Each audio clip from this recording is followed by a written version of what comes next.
And welcome back to the Midday Show. I am Jeff Everett. He is Mark Messina. He is not going to gloat at all today. Before we get to the Lanternfly battle, before we talk about the mansion that is making all the headlines, and before we talk about aphantasia, Mark, this is the least excited I've been to ask you this question. How are you doing today? I'm good. Stop. Just do it. Just do it. Another day. Just, know, another day, another dollar. Typical Tuesday morning. How are you? I'm good. What'd you do last night? My son had a JV football game, and then we went to Wild Wings for a while. I saw you there. You were there at Wild Wings. Any reason you went? Kind of. My son wanted to go. Okay. So we went. It was. You're not going to take this opportunity. I don't know what. Like, I. For you to turn down a platform is very unlike you. I don't really know what I need to say at this point. Like, I will say this, and I mean this from the bottom of my heart. Yeah. Being a born and bred Pennsylvanian, and even though I root for a team in Texas, and have since I was a little kid, I feel bad for the professional football fans of Pennsylvania because the Eagles aren't very good and the Steelers aren't very good. And I say that I almost feel bad saying it, but they're not. It's 3 weeks in. Both of these teams are going to struggle to get to 500. The Eagles have a better chance because they played the Giants twice and Washington twice. Thank God that Penn State is good and Notre Dame is good, or Penn State or Pennsylvania football fans may just go into hibernation. Yes, I feel bad for you. Why? Because now I think it's Super Bowl or bust. I mean, I feel bad. The Rams are good. Obviously, the Buccaneers are good, but we beat them on the road if we had a real officiating crew. We're better than people think, and we're in the worst division in football, without a doubt. Yep. And so we have to be better than if the Eagles are the second best team in that division, which I don't think they are. I think it's still Washington, although Fitzmagic is out. And right. I don't know. I don't even need to say anything. I will. The one thing that I'll say about the game, and then if you want to say anything about it before we move on, it was 7-7, like early second quarter. Early second. Because we gave them a touchdown. Their first touchdown was a fumble recovery in the end zone. It was 7-7, and I turned over to the person next to me and I said, "This is the most lopsided 7-7 game I have ever watched." It could have been. I mean, it could have been 56-7 if things would have. The Eagles were almost lucky that it turned out the way it did. Yeah, it doesn't seem as bad as it was. I actually stopped watching after 41-13 or 41-14. Okay. I stopped watching. So how they scored the last touchdown, I have no idea. I don't know. What do you want me to say? I keep telling people, this is our year, and no one believes me, and. I don't know. That Michael Parsons kid's pretty good. He is so fast. He's pretty fast. And this is the other part too. Like, he's not that big. Like, I know that sounds weird. In the realm of football, like in the realm of like line-to-line combat in the NFL, he's not a huge dude. Did you ever see, we'll just stick with Penn Staters, Sean Lee, who was a Cowboy linebacker, in street clothes, looked very, very normal. Okay. Like these NFL there are some bruisers, but there are a lot of guys that just don't. They're just not as big, and the linemen are just so enormous that some of the other guys around them aren't nearly as big as you would think. Okay. But yeah, it was fun. Last night was fun. I had a lot of fun on a Monday night. Just hanging out with my kid, who happens to be an Eagles fan. He didn't have as much fun as I did. He didn't handle it well. We were there with one of them. He did handle it well, but it's just funny listening to people. You would have thought that Jalen Hurts was, the second coming of Russell Wilson this summer. Yeah. He was the greatest player ever. And then last night, all of a sudden, he just kind of looks like a rookie. It's kind of, it is funny because, again, not to go down the rabbit hole, I will say this. There is, in basketball now, people have become infatuated with, like, big people that can shoot. So like if you're a big who can shoot, you get drafted 15, 20 spots ahead of where you probably realistically should go. And I feel like now when there is a quarterback who can run, like if he has a decent arm and his legs can move, people just get so excited about him. Maybe a little more than what they should. Did you hear about Eli Manning giving the double middle finger on live? I did hear about it. I was watching when it happened. You saw it then? You saw the double bird. I saw the double bird. Okay. And it was, right away, I was thinking, this station is owned by Disney. Okay. It was very innocent because Eli just comes off as so innocent.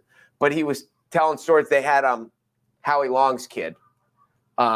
Howie Long had two kids that played in the NFL, whichever one was an Eagle. Okay. And they're interviewing him live he's retired now, and they're talking about stories and how much the guy loved Philly. And Peyton's like, who didn't love Philly? Eli, because he had to go there every year. And Eli's telling stories how they're going. And he said, I'm getting the double middle finger, or I'm getting the double bird from a 9-year-old. He's telling me I suck, and they're saying things about my mom.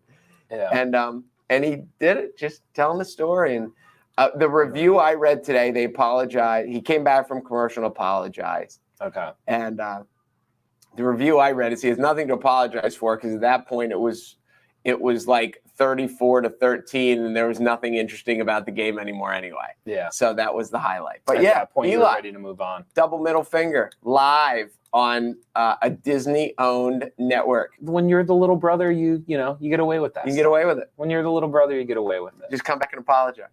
That's it. Can Pennsylvania win the Lanternfly battle? No. You brought this up. That is my personal opinion is probably not. What do you know about spotted lanternflies? And I asked that I know. I saw genuinely. one. I saw one on the track at the Mount Carmel last week when we were down there for a JV football game. Okay. It was already dead. And what I know is you said that we can't win the battle. That's why I just repeated I don't. So as we go through this, I just don't see how it's going to happen. For those who don't know, the spotted lanternfly is an invasive insect that has spread throughout Pennsylvania since its discovery in Berks County in 2014. They refer to it as the SLF, spotted lanternfly. The SLF feeds on the plant sap of many different plants, including grapevines, maples, black walnut, and other important plants in Pennsylvania. This is from the Penn State Extension. If you see SLF, help us stop it in its tracks. You can report a sighting using their tool if you go to their website online. It's a little it's not like a doomsday thing. Like I'm not here to say like, oh my goodness, spotted lanternfly. However, there is this idea, I think it's undersold, kind of how serious it is. We've talked about ticks before and how I don't think people talk enough about the invasiveness of ticks and how much that is spread and the diseases that it's spreading. The spotted lanternfly, it's not so much about disease, but it is about agriculture and the things that it's going to prohibit from continuing to grow, and what it's going to do to just the environment in general. I saw one in Carlisle about 2 weekends ago, which they're pretty prominent there. I personally have not seen one in like North Central Pennsylvania. Mount Carmel is the closest. You saying that, I'm trying to think if I've heard someone say they saw one closer, and I cannot think. Well, they've found them in Lycoming County. Okay. So have you? But have you personally seen one? Not. No, neither have I yet. And the only reason I saw this one is because my buddy knows he was, as we were walking, he looked down, he goes, oh my gosh, look what that is. Yeah. So this is the map from Penn State Extension. The Pennsylvania Department of Agriculture uses it. They basically highlight the states that have an existing quarantine on the spotted lanternfly, meaning they're trying to stop it. Do you know how they try to stop the spread? Killing them. You have to kill them. So they've come up with, if you go online, and I can't express enough, Penn State Extension does a great job with this. If you go online, they have a bunch of different traps set up that have like different strategies and different ways to do them. Some of them are like literal capture traps. So like they fly into the thing and then they can't fly back out. I've seen other people there's one that you can create with like masking tape or like some type of sticky substance. So it'll be like the fly traps that are sticky, same type of concept. But the Penn State Extension, if you go and you search spotted lanternfly, they have a bunch of homemade traps that you can actually create to try to help stop the spread of SLF. But don't they have to put these like deep in the middle of the woods? Isn't that? Well, original. I mean, if you're ever going, I mean, herein is why I think you're never going to stop it. Pennsylvania is literally named after woods. Like that is literally. It's like 70% woods. Correct. And so you can. It's a little bit like the recycling debate. Like you can do your part and you can help out, but until like the greater forces decide, it's very difficult to fix. So here's my stupid questions, and I'll ask you like you know the answer. Winter. Say we get a cold winter. Does that kill them? As of right now, no. So from 2014 to today, they have continued to spread. It has not. The winter slows them down on an annual basis, but as a total spread, it does not deter them very much. Do they have natural predators? Or don't we know that? That's a great question. I'm going to assume they do not. Not in Pennsylvania because they're not native to here. Not in Pennsylvania. I can look up here. There is a frequently asked questions, again, on Penn State Extension, if anybody else is curious. I believe that is, well, there's two of the bigger issues. One, they're beautiful looking. If you've ever seen like a live one, have you ever, like they're, like for a lot of, it's so pretty. Well, yes. So like, it'd be like, imagine if butterflies were like causing havoc. No one feels good about killing it. Like you just don't feel good about killing a butterfly. So part of the problem here is that like they are beautiful insects. Like they're very appealing to the eye. So that is part of the issue as well. So it's like that one girl you dated back in the day who was beautiful and just ruined your life. I mean, it can be, yes. It absolutely can be. And then the other part of it as well is, again, like natural predators, they just don't exist according to this survey right here. So it kind of is what it is. They also have lessons too. They're trying to teach people how to spot their eggs on trees instead of waiting to see the actual lanternfly. So they're basically trying to be proactive and saying, all right, here's what the eggs look like. Here's how you can dispose of them. Here's how you can get rid of them. So they're trying to stop it before the hatch instead of waiting until the hatch and helping people identify the actual lanternfly. Okay. Because I agree with you. Like this is why I think the battle is lost. You just can't cover Pennsylvania. It's just the vastness of the wooded area and the area that is just not controlled, like the area that just doesn't have the ability to maintain. You don't realize it until you fly somewhere. Yes. When you're in an airplane and you're kind of low enough that you can see but not, right, you realize that there are just forests and forests and forests and forests. Yes.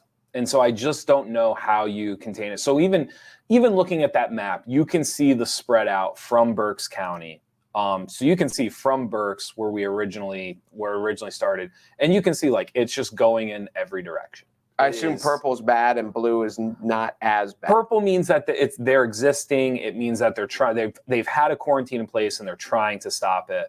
Light blue is like counties added to the quarantine, and then there's like a light blue, dark blue. On this one there isn't, but typically on the dark blue, they're like the most recent ones that have been added. Okay. So it's just, and even, I mean, this sounds very simple, but even this map is a little bit outdated. Like you said, people have said they've seen them in like Cumming County. You said you recently saw one in Mount Carmel. It's just kind of happening whether we want it to or not to. And I just don't know. In a state like Pennsylvania, I don't know how you stop it. No.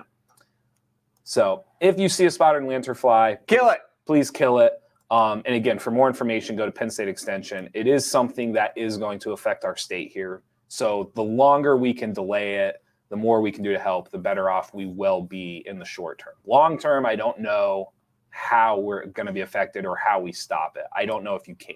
And in the movies, they always let one live to go back and tell the story. Here, you don't want to do that. We're not doing that. You just want to kill them all. We are getting rid of them as soon as we possibly. I think that was a Metallica album. Kill them all. That was a Metallica album. I need to learn. I think it was the first one. I think it was Ride the Lightning was second. I think wasn't Kill 'Em All first. Yeah. There's nothing else in my life where I know more or less than music. I either know everything about it or I know nothing about it. Okay then. Isn't that weird? You don't have something like that? Well, I don't know. How do you know everything and nothing? Because like if you asked me about like late 1990s pop charts, like I could tell you everything. If you asked me about Metallica, I can tell you nothing.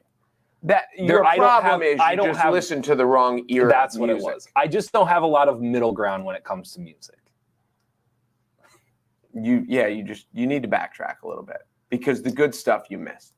I skipped over it though, because I can tell you a ton about the 50s and 60s and even some of the 70s. I cannot tell you very much about like the 70s and 80s. Maybe. My only guess is you realize the 80s is at such an intellectual peak that you can't ascend to it. I don't know if that's what happened. There is a mega mansion. It was once worth $500 million. I'm going to pull up a picture real quick. So this mega mansion was worth $500 million, and it defaulted on a $100 million loan. I'm shocked. You should be shocked. So here's the basis of the story. Why didn't they ask us for money? We could have slid them $100 million across the table. We could have helped them out. So here's the basis of the story, and I want to get even the details on the house because some of the house details are fascinating on their own right. So the actual there's a video on this one. This Bel Air mega mansion. Can you hear that? Category of its own. Are we allowed to rebroadcast that? Its developer called it. Remember when we got blacked out? Yeah. That was bad, wasn't it? Are we gonna... All right, so here's what's happening. It's literally dubbed The One. This is a $500,000 mansion. Niall Naomi was the developer. It has a 50-car garage. It has multiple pools. It has a 4-lane bowling alley. It has multiple lawns. It has its own club and DJ booth and its own VIP section roped off within the club itself. It is massive. Let's start there. What do you, like, on a normal day, what do you even, it'd be like having your own town. Well, I mean, on any typical day, I go home, I go to the roped off VIP section, and that's where I spend most of my night. You mean you don't? What is, in your home, what is the roped off VIP section? What is the roped off VIP section? I mean, when you think of about your house? this, I mean, think about it. I'm thinking. No matter how big or small your house is, yes, you only ever live in like 3 rooms. I would agree with that. So you can have a 27-room mansion, and you live in like 3. I think so. Like, I'm not a kitchen person. Are you a kitchen person? No. I'm not. Okay. So realistically, it's like the bedroom, the bathroom, and then a living space is really like where I preside. But I understand the kitchen, and I'm in there more because with your TV in there, you can, depending on what you're eating or whatever, and I know people. So the kitchen counts, but a kitchen is a kitchen, no matter how big. One of the things that I've noticed from real estate and being a realtor and going, you find rooms that are too big because, like, I've seen bedrooms or even living rooms that it's hard to set up because if you put the TV on the wall, yeah, and you either put the furniture like right in the middle of the room and then you have this leftover, or you put the furniture at the other end of the room so you have the middle, but then you can't see the TV. You need a projector to see the TV. So There is a practical size where less is more. But no matter what, like I tell you, in my brother's house, they took out a bathroom because they never used it. Right. And as they bought a house that existed, they kind of, as they lived in it, they put an addition here to put, because they had kids and just to kind of restructure. Right. But then there's lots of parts of his house that you just don't use because this is where we watch TV. This is where in some houses you have like maybe 2 kind of living rooms or TV rooms if you don't want to watch what she wants to watch. Right. So you have that. But you have 2 of those, and then you have a kitchen, and then you have a bedroom, you have a bathroom. Right. That's all you need. That's all you need. So here's what else you do need, though, if you want this. Well, and a 50-car garage. Yes. I forgot to mention that part. We all need that. Multiple pools. There is a moat around the house. Oh, I saw that in the picture. I thought they were counting that as one of the pools. I don't think they do. I think it's a separate one. They have a floating lounge. There's a spa. There's a salon. There's a cigar room. They have their own movie theater, a putting green, a golf simulator, and then there is a 4,000 square foot guest house. Not the house, guest house. Oh, so the guests don't fit in the house? No, they do not. Because why would you want that? Why would you want that? So here's and you probably said this and I wasn't listening. Who built it and for whom? For so himself? So the designer he set out to build the like biggest luxurious house. Like it was more art than real estate at the beginning of it. The goal was just like, if you created the most luxurious house, what would it look like? And they basically took out 85 million. They started with 85 million, ended up with $100 million loan to go out and do this. Do we know when? I do not know when. I don't know the date, and it does not say on here. Because what's awesome about it, and I say this facetiously, when they built this club with the DJ room, now if a kid wants to hear a song, just play it on their phone. They're not going to the club with the DJ booth. The kid's just sitting in the living room, probably on his bed. And that's the other thing too. Like teenagers never leave the room, right? So it doesn't matter how many it's just kids stay in their room. So it absurd. It is absurd. So here's what happened. The relationship turned sour after the developer and the real estate lending arm, he defaulted. And so it's funny how relationships turn sour when someone defaults on $100 million loan. Yes. So what was his plan? So the developer's plan then, he started living within the house and he started turning it into an event space with boxing matches, concerts, and a charity event featuring the likes of Prince and Whitney Houston in the form of holograms. Obviously, the lender is not thrilled with that. The idea of holding boxing matches, concerts, and charity events with holograms, meanwhile, they're owed $100 million. So right now, there's a big dispute over what's going to happen between the developer and the lending. From an event standpoint, I think it could be awesome. Like if you're just holding like massive events during the weekends and things like that, it makes a ton of sense. From a house standpoint, like I just don't know. I mean, I just don't get it. I don't. Don't look at me. Okay. I don't get it. I think Derek Jeter built an enormous down in St. Petersburg because what they called his house St. Jetersburg because they said it's like that big that you get into these 10 bathrooms like what? How many? What? Yeah. What? Bathrooms are the worst because you got to use them. Pretty much. I know people like I know like friends and family members and different people like they have if they have like a third or a fourth toilet, like once a month they just go use it because like you just to flush it and they just keep the pipes going and so yeah, bathrooms are tough. Yeah, excess can be bad. It can be. Do you see pictures in your head? So this is an interesting story. I read the first paragraph to you and you were like, yes, let's talk about that. Do you have the condition where you have zero visual imagination? 2.6% of the population, according to a study done in a report by Vice, do not see pictures in their head.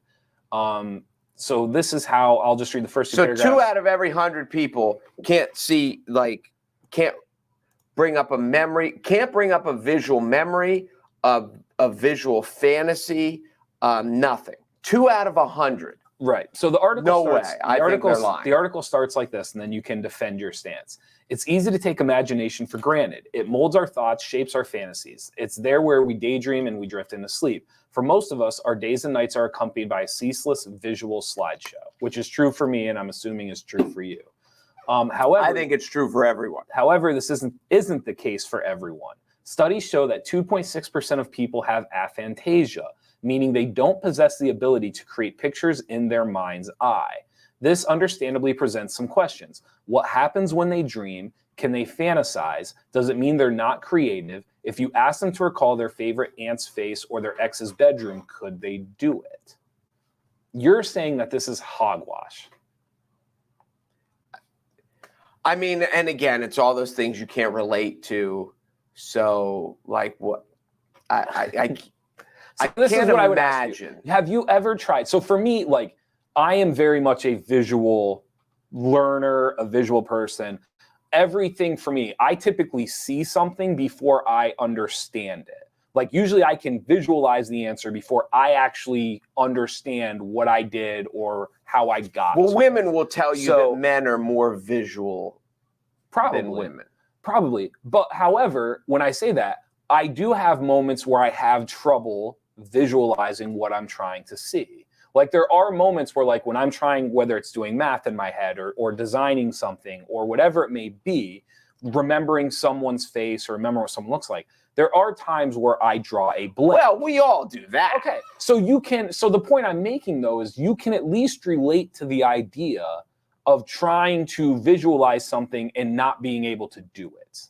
I guess the more I think about it, I understand that there are people like that have no short-term memory. Yeah. Now, I always equate that with an injury. Yeah. But if that part of your brain got damaged to the point that you've lost short-term memory, I mean, I get it. Yeah. But it just seems baffling to me that, like, we have coworkers out in, and if you said, what do they look like, that you can't come up with With the picture in your head. yes, what does your dog look like? That you can't, and as you said, people that are interviewed, like, well, I know my dog's brown, and I know my dog is about yay high. Right. But I guess, I mean. So the interesting thing is one of the studies of this is that when they are stimulated with the object or with the visual, they can recognize it. So it's not a recognition problem. It's like a reproducing problem. Right. They can recognize the image, but to reproduce the image in their head, it like visually is not how it comes off. So the real question, and the most fascinating one, I didn't get to read to the very end, but the real fascinating question then is how is it represented in their head? Because in order to recognize something, you must have some type of trigger or signal, or something is making you recognize that that's what it is, even though you can't reproduce the visual. And that is like one of the bigger things that they're trying to study is like, what is that thing? What is it that helps them remember or recognize it? And all these studies are so fascinating. Mm-hmm. It's why the mental health profession is so, I don't want to say vague, because how do you study these? You just can't take a temperature. You Right. can't, check a blood test. So yeah, I've always wondered how they study people's dreams. Yeah. Because you're totally taking their word for it. So this Like, is what did you see? There's no way you can plug in right. to a DVR and be like, suck out their dream. Right. And you and I have talked about dreams before, but I just went through this the other night. I had a dream, nightmare, whatever you want to call it, and my girlfriend was making fun of me because I could only repeat, I could only remember what was said in the dream. I couldn't remember any visuals from it. I couldn't remember who it was or what it looked like or where I was or any of those, but I could tell you exactly what people were saying to me. So I agree with you, like, how do you study that? But like in a weird way, I kind of related, like when I saw this article, I kind of related to it because I was like, the dream I had the other night, I couldn't remember anything physically. It was only verbal triggers that I remembered what people said. So that's why I don't know how they study these things. Yeah. Well, and there's this belief that there's a certain percentage of people that never dream. Yeah. See, I don't think so. It's funny. I don't think that's possible. I agree. I think they can't remember their dreams. I agree. Because all the time, I will wake up and I know I woke up in the middle of the night and I don't remember what my dream was, or I don't remember what I was thinking about. Do you remember your dreams? To a degree. To a degree. But not. Supposedly, there's studies about you dream all night and you. There's sometimes I can tell that I just fell asleep. Okay. Because I remember the last thing that I was thinking about, okay. and it makes no sense as to. So I was like, well, if I was awake, I wouldn't have been thinking that. So of course I must have been asleep. So you don't do that? So I don't think I do that. So what you're saying is that you remember the last thing you were thinking about, and then when you come to again, something different is on the TV, so you must have been asleep between your last. Or if you were laying in bed and you're just like, hey, I was thinking about this, and I was thinking, and then your mind just like, well, why that person was there and we were talking to this person, and why would that? I haven't seen that person in years. So Interesting. that happened. I think, because I've studied this and I'm an expert, I think most people have a tendency to remember the last thing right before they woke up. But dreams from the middle of the night, I don't know if anyone ever remembers those. So you think unless you wake up, unless the dream wakes you up, you probably don't remember the dream? Yes. That's fair. I mean, I don't have any scientific proof of that, but that's a fair argument. I see where you're going with that. I mean, the study that would be fascinating, I'm sure they've done these hundreds of times, but again, I've never studied this. They have to check sexual arousal throughout the night. Mm-hmm. And they can measure levels of sexual arousal. And then when you wake up, do you remember any of it? Sure. And I think that would be the easiest way to be like, no, I don't know. Well, they have brain scans and they can see like which part of your brain's firing off when you're sleeping. And I know that's typically how they determine whether or not you're dreaming. The difference there would be that doesn't necessarily tell you what you're dreaming about. Correct. I've always wanted to do one of those sleep studies. Just to see what came up. Can I tell you one of the stupid thoughts I have with it though? Okay. Like they've got all those electrode things. Yep. What if you can't sleep and you want to roll over? Yeah, it's a good, I mean, that's a very good point. I mean, you kind of have to sleep like I don't know though. I mean, now flat on your back, don't you? Now the way they stick them on, like you could probably roll around. Can you? And stuff. Probably. I mean, everything now is so just innovated and different than what it was. I mean, before it used to be like this like prop and they put down and it was like this helmet thing. Now it's just like stickies. Like it's not, you know what I'm saying? Maybe you're just like on this thing and if you want to roll over, it just flips. Like possible. Like a waffle iron. You just flip them over. Now you're just upside down. Do people talk to you in your dreams? See, I suspect. See, that's a fascinating one too, because I've talked with friends and cousins that they don't have they're never even thought about it. They're like, no one talks to me in my dreams. People talk to me in my dreams all the time. Like that, I would argue almost every dream I've ever had, someone was talking to me. Somebody was saying something to me. Never even thought about it. And I know people that have told me like, there's never anyone talking to me when I dream. And so like my whole thing, I'm like, then what do you even, like, what is the dream? I can't imagine someone not talking to me in my dream. You're one of these people that's had a recurring dream. Yes. And I did not. You've never had a recurring one. No. Interesting. But it is also, we've discussed this how, because I know people have watched every episode of everything we've talked about from the beginning to end. They take notes and they do classes on it. People have the whole, like, yours is when you wreck and you're in water, and people have the drowning, people have the naked in public. I always have the one that I'm late and I can't get to where I want to be. And then I kind of get there. Was that your reoccurring dream though? But it's not the same one. But you're late and you have to get there. And when I do get there, then I'm missing something and I have to go back. So I would argue that's a reoccurring dream. Because even though the scenario is always the same, just the environment. It's kind of. I would argue because mine was, because I've told you this before, the driver was always different. The people in the car was always different. The vehicle was always different. I didn't know that. But yes, like sometimes you went. I thought your details. No, the body of water was sometimes different, but the reoccurrence was always. How the often vehicle did yours was going to go. reoccur? Oh my God. I mean, there was a span through college and like after college. This was like not quite nightly, but it was. Mine's like once every months. Like, okay. Who knows? Yeah, mine was very, very consistent. I bet you I had it 2 or 3 times a week. But it was, again, like it always, and sometimes it'd be family, sometimes it'd be friends.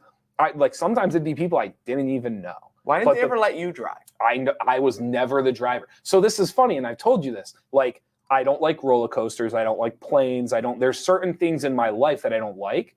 And I do think. I don't know, fun?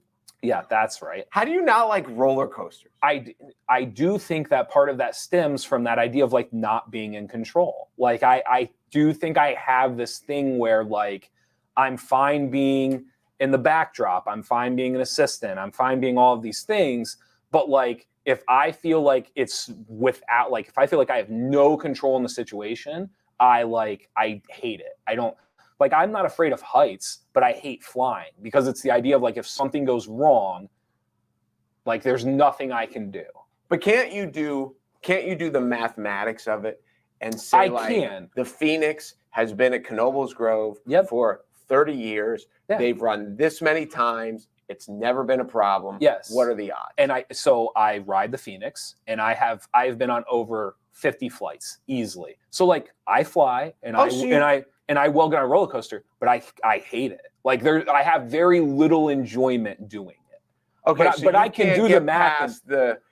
There's nothing going to happen to me. I can justify the math in my head, get on the Phoenix and get to the end of the ride. What I can't do is enjoy it. Like the whole time I'm on the Phoenix, all I'm thinking about is like, I have no control in this right now. Like you're not thinking like I'm going really fast and this is really fun. No, it's just the idea of like, I have very little control over what's about to happen to me.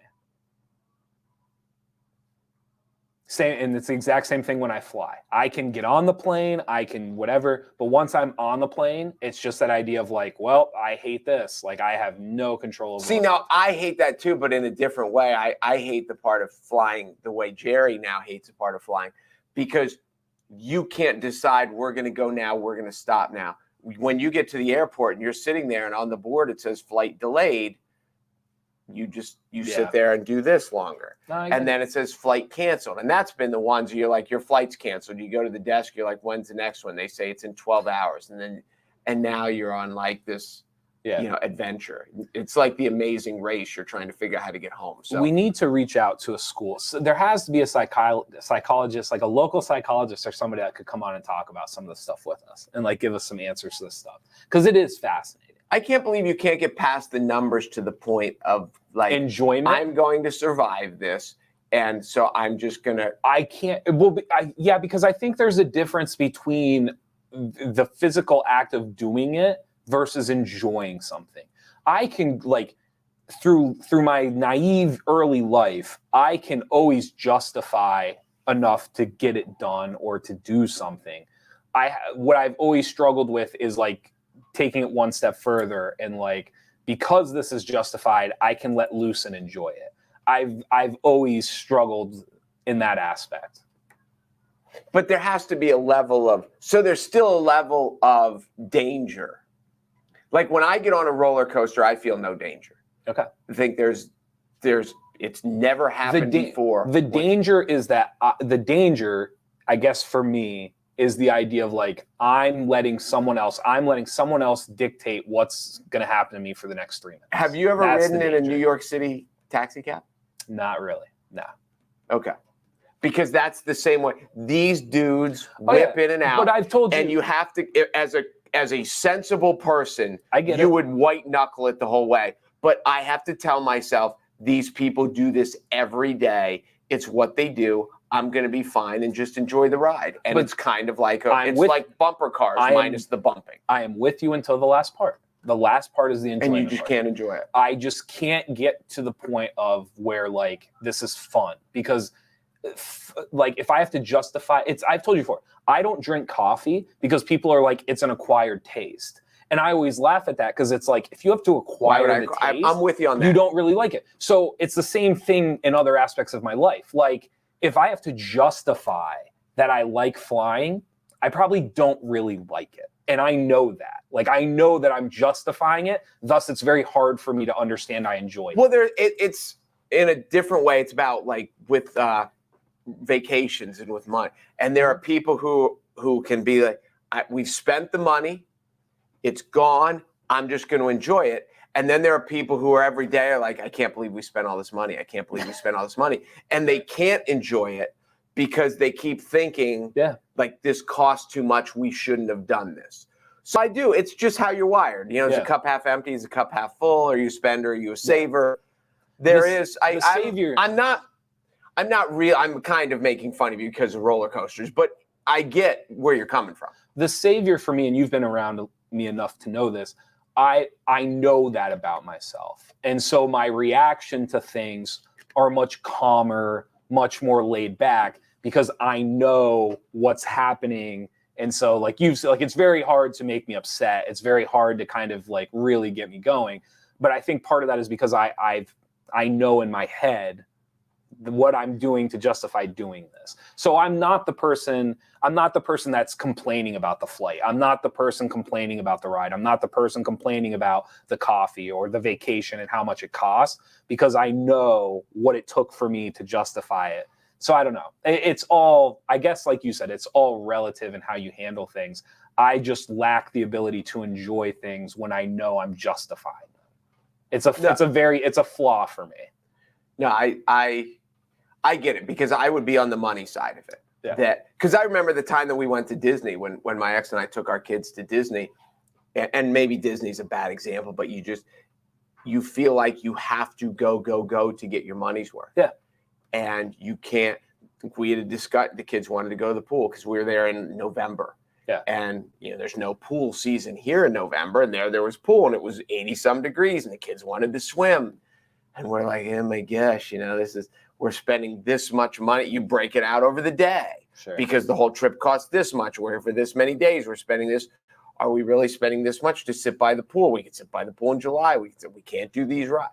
So I get it. Yeah. I get how All right. Congrats on your win last night. Thank you. I think that's the first time I've actually congratulated you. Because it's how you're wired and it's one of your issues. I think you're a little better than even you think you are. The Cowboys? I think you're a little better. I'm trying to be tempered, optimistic, because again, with football, with any sport, if we can stay healthy, we're pretty good. The last thing I'll compliment you on, your defense, like with Parsons and Diggs and just like the way you guys fly around right now is not, I'm trying to think of the right way to put it. There are not many defenses in the NFL that fly around the way you are right now. Like there are better defenses and there are bigger defenses, but the way you guys are just like moving and flying around and like it's very unique in the first 3 weeks. I really believe that. Well, we used all our draft on defense. Defense.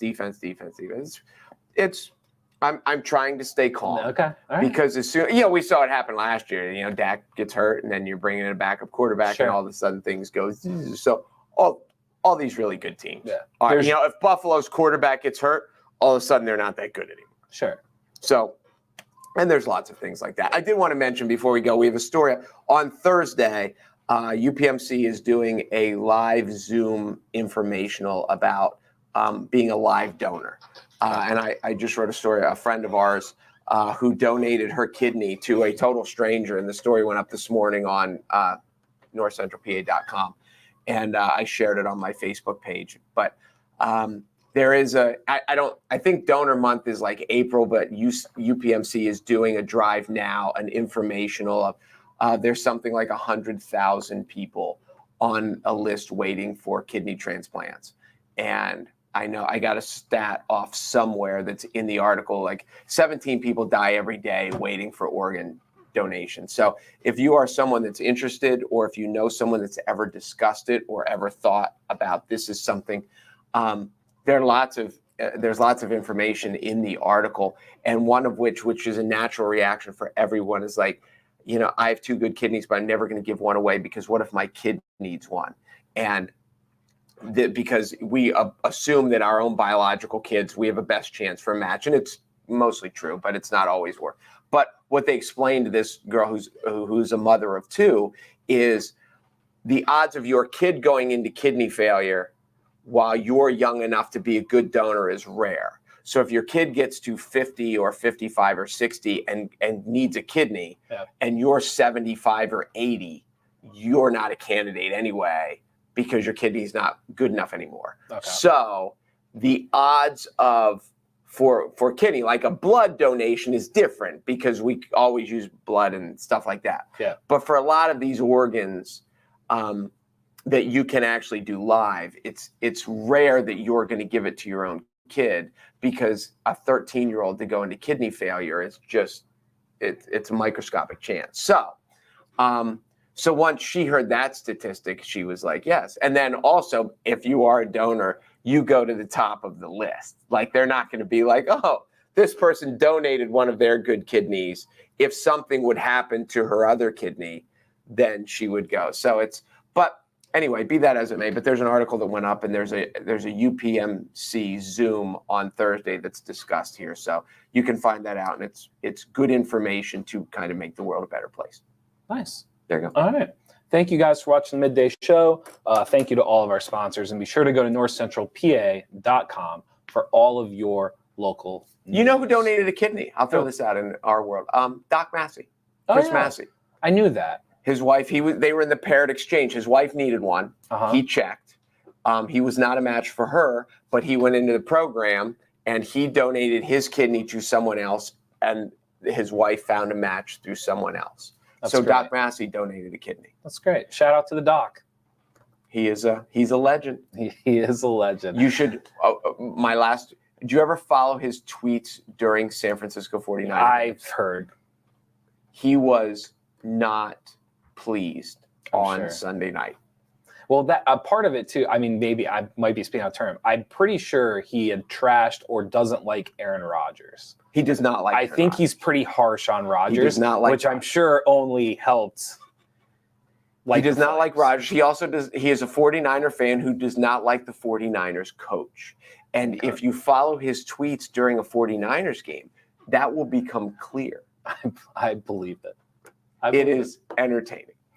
I'm Jeff Everett. He is Mark Messina. Thank you guys for watching the Midday Show. Go Cowboys.